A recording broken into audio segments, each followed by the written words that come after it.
I grew up in Bakersfield. My mom and dad had a huge influence on me. They were farm labor workers when we first moved to California, but more important was their love and care for me. I played football and baseball and wrestled, and I didn't start wrestling until the 9th grade.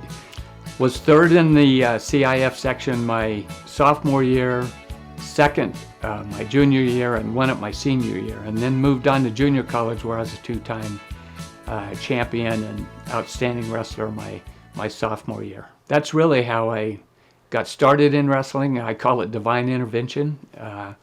Clearly it's been a great sport for me my whole career. So I had several opportunities actually, to go on to Division I programs. Coach at Idaho State, he told me the deer they don't want, they run down to Colorado, and their fish ate Colorado fish. And I thought, well, I love the outdoors, so I wanted to see Pocatello, Idaho, and when I got there, what a beautiful place. I had a fairly good career there. I think I lost a total of 3 matches my junior year and 2 matches my senior year. I was seeded 7th in the national tournament my senior year.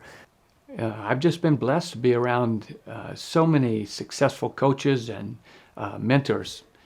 I don't know if they knew I was listening quite as much as I was, but I did.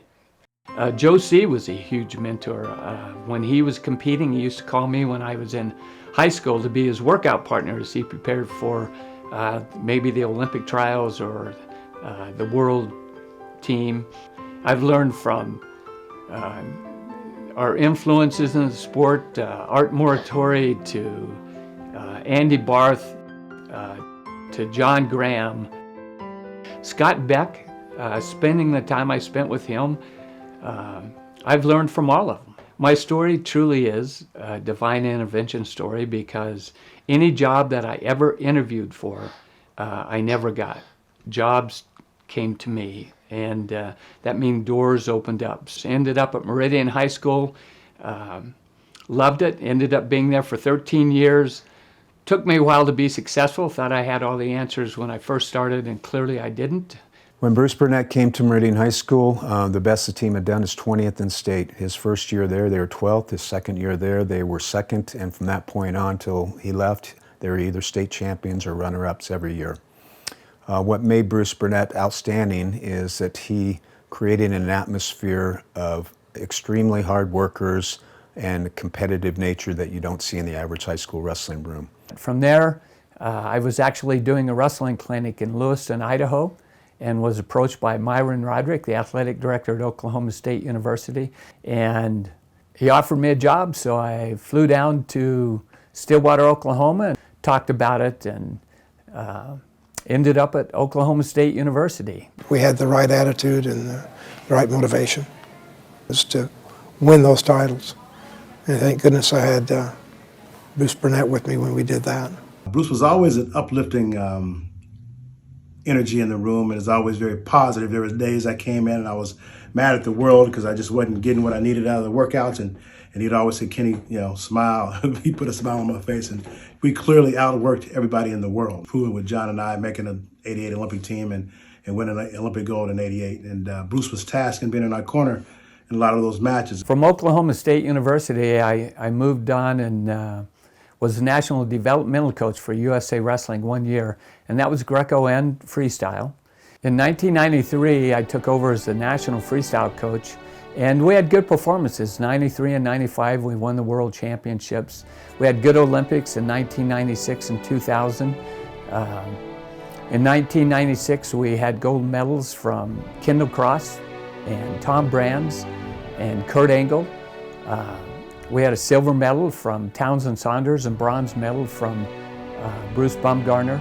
In 2000, we had Olympic champion Brandon Slay, bronze medal from Lincoln McElravy and Terry Brands, and we had a silver medal from Sammy Henson. USA Wrestling was actually on the move.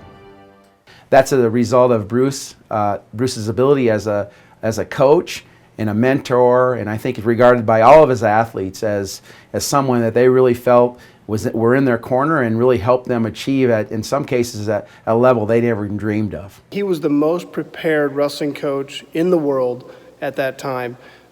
There were no surprises. Bruce knew every athlete in the world, knew their tendencies, knew their strengths, knew their weaknesses, and knew how to prepare us athletes to be successful against that. One of the most important things I tried to give our elite athletes right away was that, hey, you're responsible for winning and losing, not me. I can give you some tools, I can give you some technique, I can give you some things, but everybody is responsible for what they do, how they react after they do it. In life, you're going to get knocked down. It doesn't make any difference. Get back up and get back into the fight. Honestly, our purpose is to serve the Lord. He gives us the tools to do it. So I wanted to make sure that I use the tools for the right reasons and the right goals. Following the Olympics in 2000, I took the job at the United States Naval Academy, and what an opportunity that was. I was blessed to be around some really good people and be in a program where wrestling was important, but more important, the goals that they had for the country and what they did after wrestling was really important.